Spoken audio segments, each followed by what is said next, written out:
My dear friends, fellow Anglo-Indians, those of you living in every corner of India, members of our 63 branches, Anglo-Indians of the diaspora living all over the world, scattered, not just in 3 or 4 countries now, but in many other countries. And most importantly, a very warm welcome to friends of the community and well-wishers of the community. I've already been getting messages because Adrian and I discussed this, that I would like to speak live because then I can sort of feel the pulse, and I've just felt the pulse. I've been getting many messages already from non-Anglo-Indian friends and well-wishers, people who have studied in our schools, people who love the community, people who are connected with the community, people who admire the community. Thank you very much for being with us today. Well, I've got a time limit, so I'm going to try and stick to it. I don't know how, but unfortunately for Adrian Michael, I'm sitting away from him, far away from him in my home, so he can't make big eyes at me. Well, as you can see, the last 8 months or 7 months have changed everybody's life, including the way we look. I, for one, have saved a lot of money. I couldn't go, and I don't go to a hairstylist. I never went to one, to a salon anymore. And I don't color my hair, which gives me a different look. And I have a new hairstylist. I could give you her number. She's pretty good, actually. Her name is Denise O'Brien. And she's given me this hairstyle, which looks a bit funky, and it looks old and young.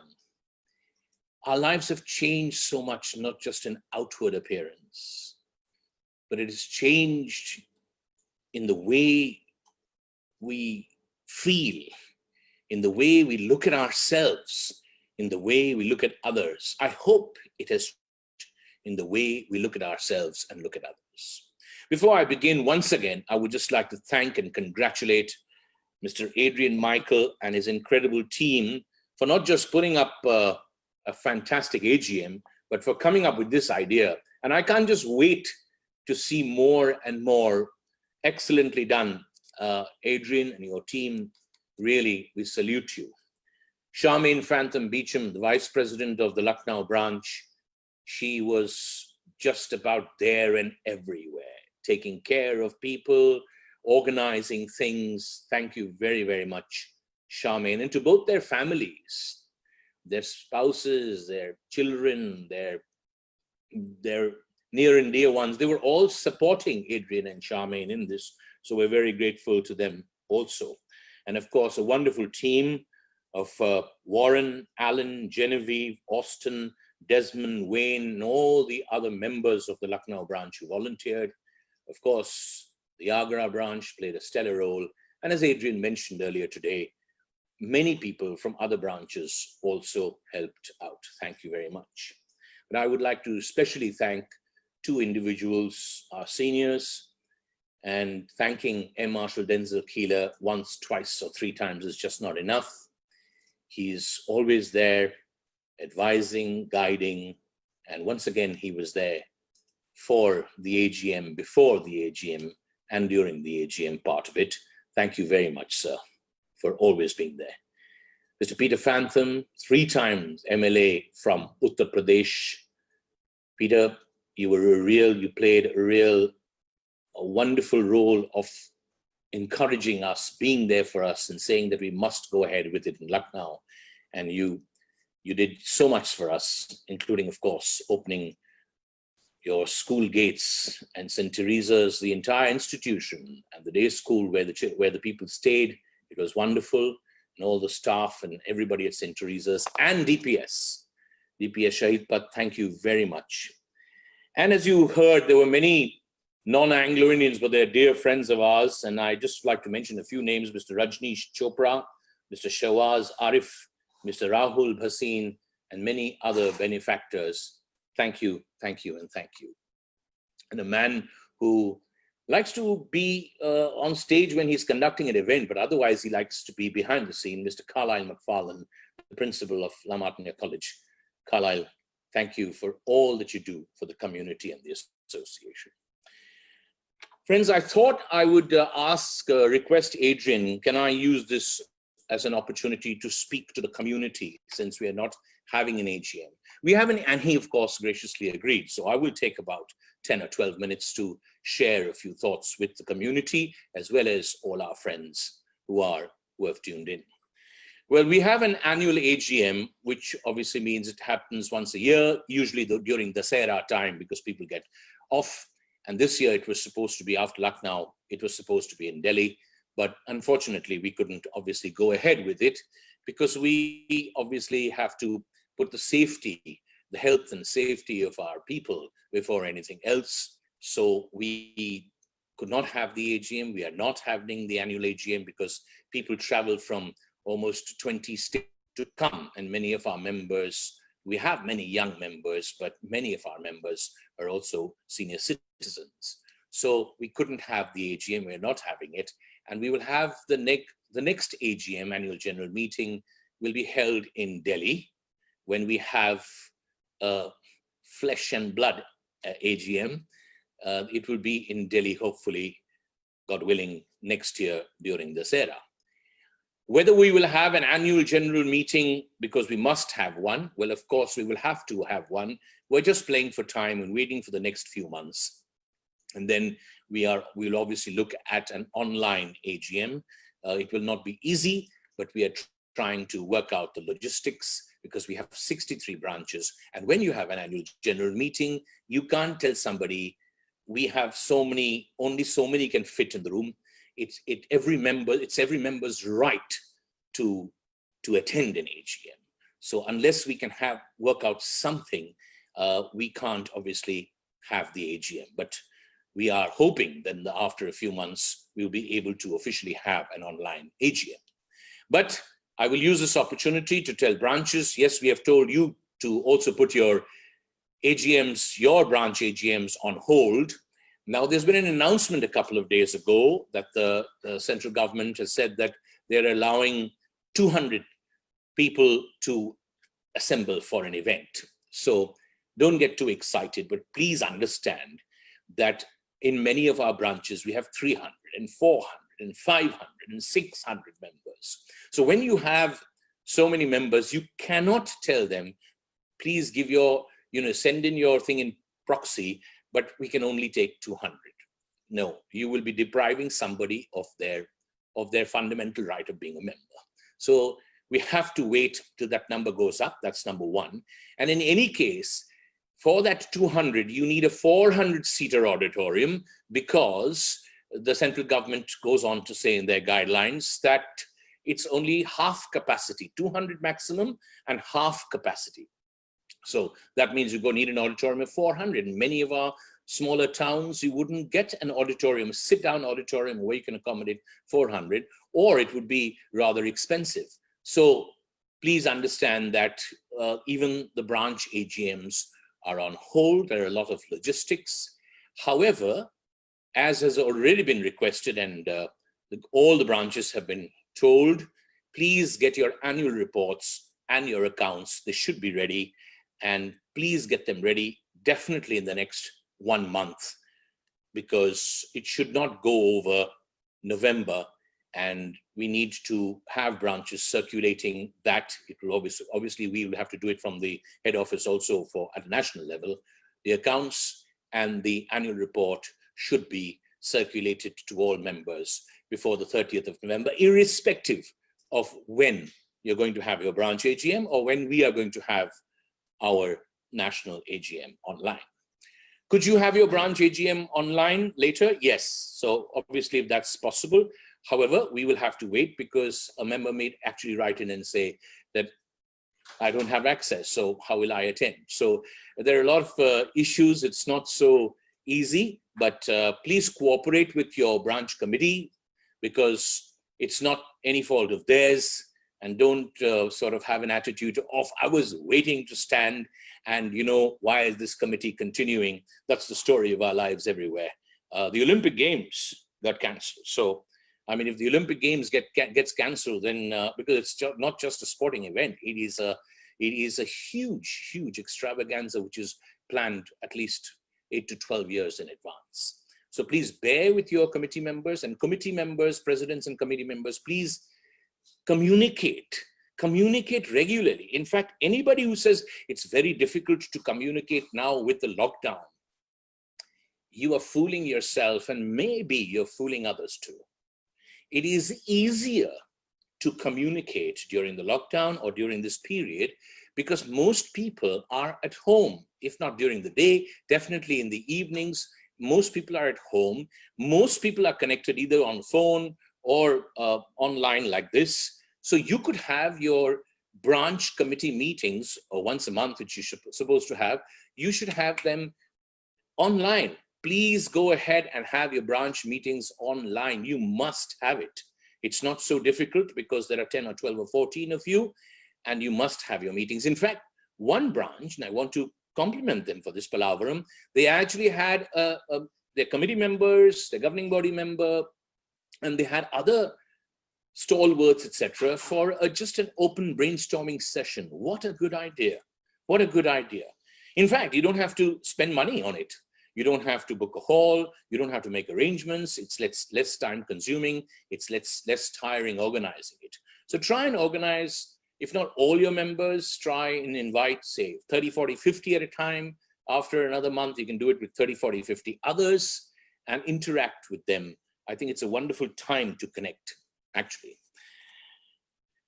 Well, as I told you in my opening little address, that these are, of course, the most difficult and challenging times that humankind nowadays, we say, has ever faced, because we don't know when it's going to end. We don't know when the vaccine is going to come, or the vaccines are going to come. We don't know how effective they will be.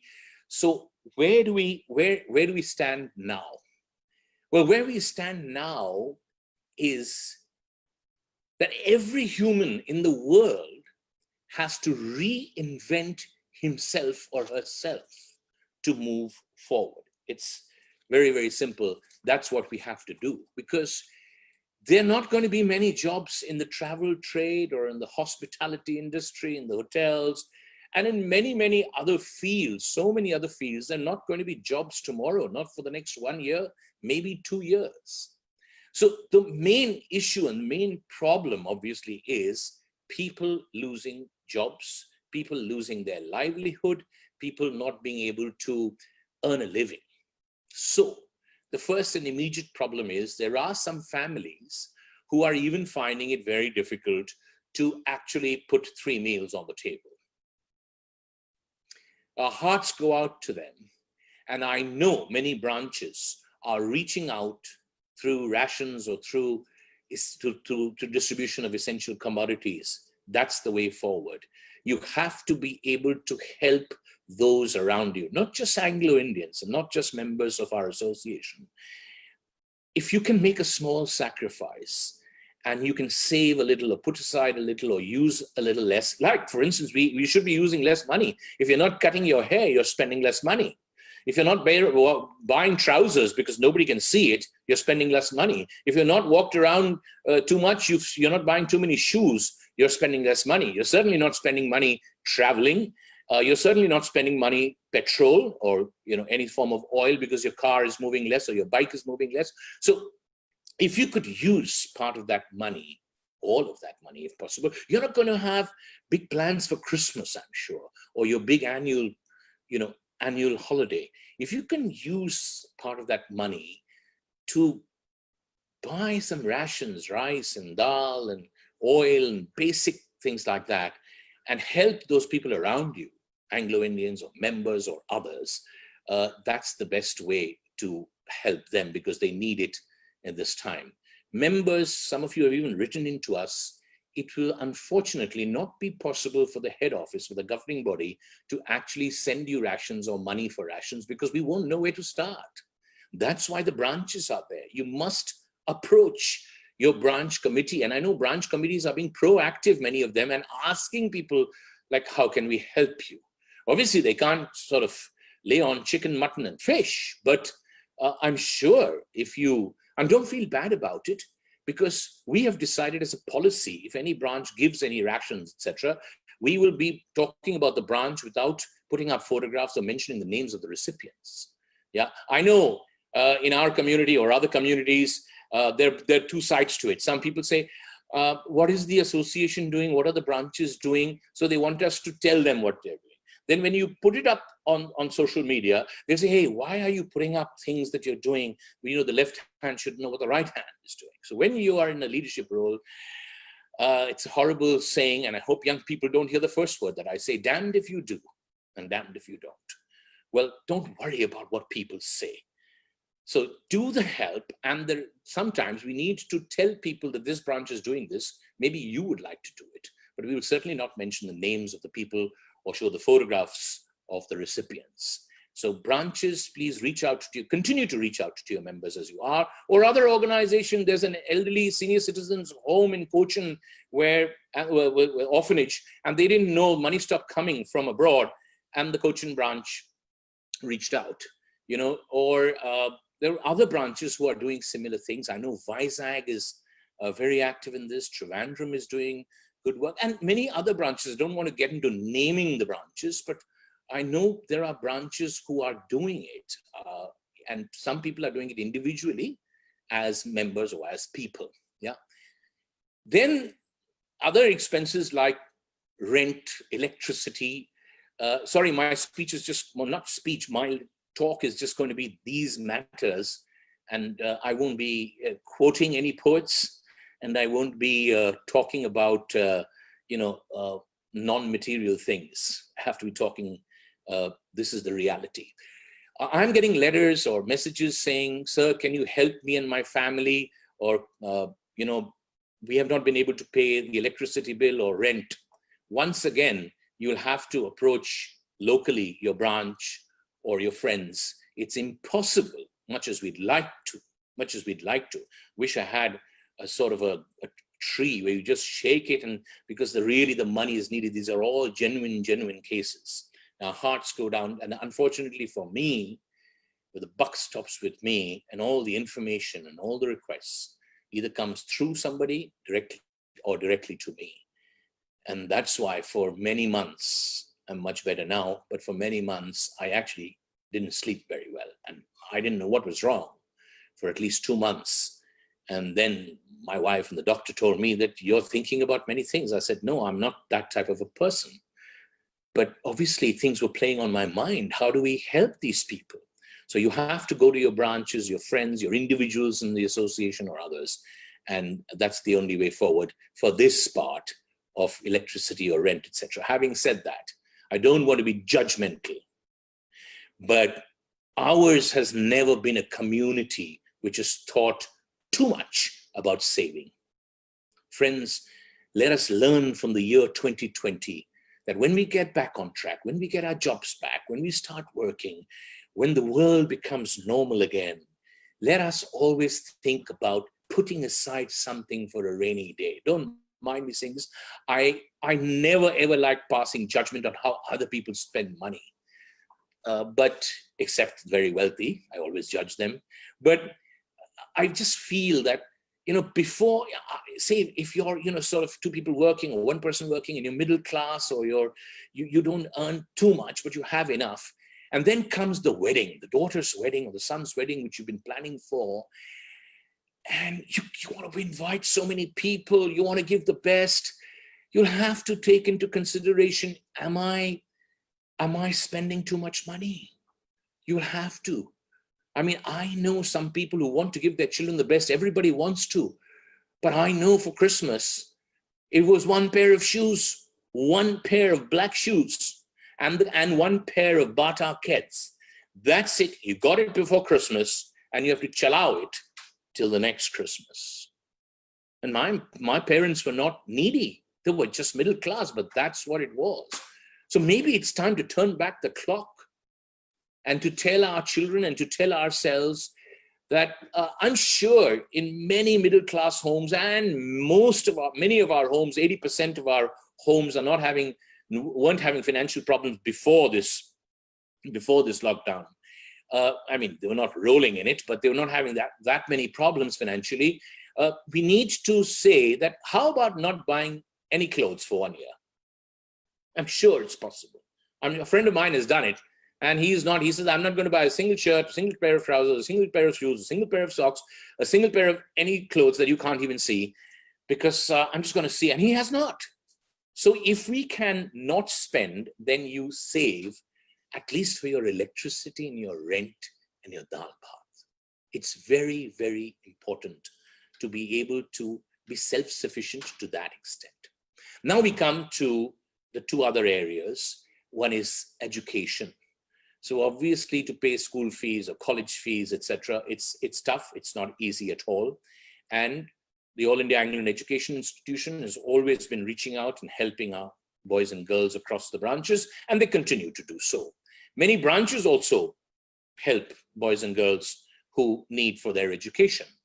And we've also started receiving requests. Please understand, if your annual fees of your college, somebody sent us, the annual fees comes to about 90,000 rupees. And we are now setting aside from the head office some small amounts of money.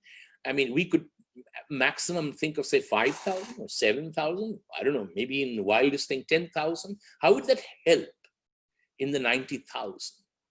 So my question is, even before we send our children to some institutions, we have to take that into consideration. Yeah. Of course, Anglo-Indian schools, I appeal to all Anglo-Indian principals, wherever you are and watching this program or watching this event, and even if you're not, I'm sure you're doing it, but in Anglo-Indian institutions, I don't think it's a problem at all if they can't pay fees, and I'm sure most of the institutions are taking good care of them. Those whose mothers are Anglo-Indians and are members of our association, their children who are not entitled to, not because they're not Anglo-Indian technically, we've been receiving some of theirs, and we promise to look into it and help as much as possible. Some also are doing correspondence courses. It's very, very difficult to help everybody. But I appeal to you, try and ask your friends, try and ask your branches. And when it's really not happening, then turn to us through your branches. You have to approach the governing body through your branch, and your branch will be in touch with our governing body member or your governing body member in the state. You can't jump over the president and elected committee of your branch and write directly to us for some assistance. Then there's no point of having so many branches. What is their role? Then there's no point of a governing body member of a state. So you should be in touch with your branch. And if your branch president or secretary or committee has disappeared, or you think they've disappeared, or you think they're not listening to you, you must get in touch with your governing body member. Don't complain, just tell them about the help that you need. And if everything has failed, then you can write to us to be in touch with us. But we cannot, I won't use a bad word, entertain. We cannot be in touch. We can be in touch with you to listen to you, to empathize with you, to advise you, but it must come through the branch. Please understand that. And then now the last thing that I'm going to be talking about is the empowerment. So that's empathize, our 3 E's: empathize, educate, empower. Empathize is the first E, where who is going through what trouble? Can I empathize with you? Can I get into your heart and feel what you're feeling and help you in terms of rations or in terms of other help, which has to come from the branches or other sources? Then educate, which I've just spoken about. And the third E we talk about is empowerment. Now, this is the most important E. Now, we have started building something called the Wall of Togetherness. The Wall of Togetherness. Please understand, everybody is not short of money. And you will be short of money, but I know a person who is not rolling in it has bought 1 brick for 500 rupees. She's a lady who does not have too much money. There's another lady who sent us 1,500 rupees for 3 bricks. It's 500 rupees a brick, and the wall comes up. It's 90 bricks on the wall, just for our convenience. And there are people, and I will be talking to people, addressing you a couple of weeks from now, where I will be having once a month wall of togetherness, how it's going. We'll give you an update, and we will actually be talking about people's contributions. But there are people who have contributed 50,000, 75,000 and 1 lakh of rupees in this situation that we are in. And I'm really, really grateful to them. It's not easy for them also. And then there are those who have contributed 500,000, 1,500. It's not easy for them also. But they are trying to participate in this community effort and this community movement to raise these funds for the wall of togetherness. We will use these funds for those who come up with an idea. I've said this before, but I'm saying it too, since the audience is wider here. You come up with an idea where you have an idea of starting a small business, or you become a small entrepreneur. It could be anything. It could be you are a teacher and you want to get onto online classes, so you need a computer or you need some help. Somebody needs a sewing machine, somebody needs some other help. So the balance of this is going to be that the head office would like to look at funding it to 40%, the branch another 40%, and the individual 20%. Now, there may be some cases where the individual can't even spend 5%. So then we need to be told that whether the branch and us can split it or we can make some other arrangements. But the commitment is, or the commitment has to become, we have to be convinced, the branch has to be convinced, I have to be convinced, we have to be convinced, the governing body has to be convinced that you have the skills and the expertise, your business plan is there, your branch will help you, people in the branch should help you. Try branches, please try and see. Maybe 2 or 3 people can get together and do a small business. Yeah. So please do that. And 40% from the head office or the governing body, 40% from the branch, and 20%, that's the formula from the individual. And in case the individual can't, then we can look at a greater percentage of funding, but the branch also has to chip in. That's very, very clear. Adrian has come onto the screen, which basically means he's telling me my 20 minutes is up. I think my 20 minutes is up. Is it up? I'm asking Denise. Denise is saying it's up. So yes, that's up. Okay, I'm finishing. I'm concluding in 2 minutes. So I wanted to just get this message across to you that I'm going to end it by saying this. It's a word which we hardly use nowadays, but it's a nice word. I'm going to leave you with the thought of NICE, N-I-C-E. And I'm going to tell you why. It's important when the odds are against anybody. The N is for networking. If you are going to sit at home and you don't talk to anyone, I'm talking about young people, I'm talking about people in their 20s, 30s, 40s, 50s who need to earn a living. You've lost your job, or your business is not working, or you just have no income, or you're not getting salary. You can't just sit. You will have to network. Who are the people I can speak to? What ideas can I get? You have to network. So N is for network. I is for innovate. You'll have to think of some idea. You'll have to think, I'm sharing this with you. I have absolutely no inhibitions in telling you that my company with 20 employees from the 1st of March till now has not earned a rupee. But I cannot only be sitting and worrying about it. The gray hair is not because of that, don't worry. But I can't only be sitting and worrying about it. I am networking to find out from people, friends, old friends, ex-students, what can be done. Then I'm innovating.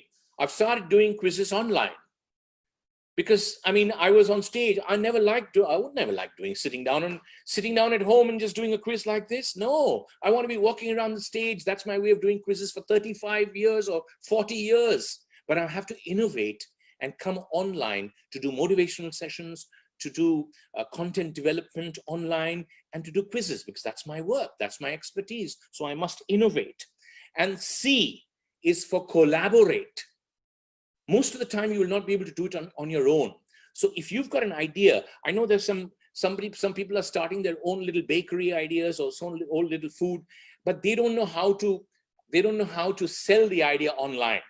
Well, you will have to get your son or daughter or some young friend of yours who may be better at, advertising it, designing it, and putting it on all social media, which you may not be able to do, and collaborate. Don't ask them to do it as a favor. Team up with them and say, let's do this.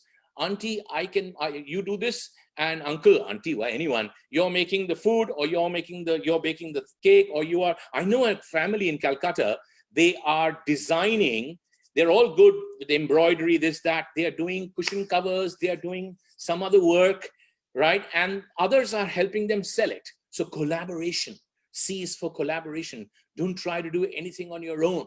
I only conduct the quiz, or I only do the research, but there's a whole lot of other people who are actually collaborating with me to do my work. And finally, E is educate. And here I want to give a twist to it, self-educate. I was not at all comfortable with this medium, but because I've been conducting a few quizzes and a few workshops, and because I'm even conducting meetings, I'm getting much more familiar with this medium of coming online. So I am self-educating and evolving at the age of 57.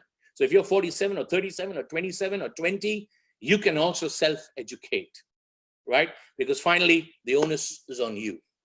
I know I've shot off the 20-minute mark, but once again, to Adrian Michael and the Lucknow branch, thank you very much for this opportunity. Thank you for what you've put together as we go through this, listening to this music of this wonderful AGM that we had.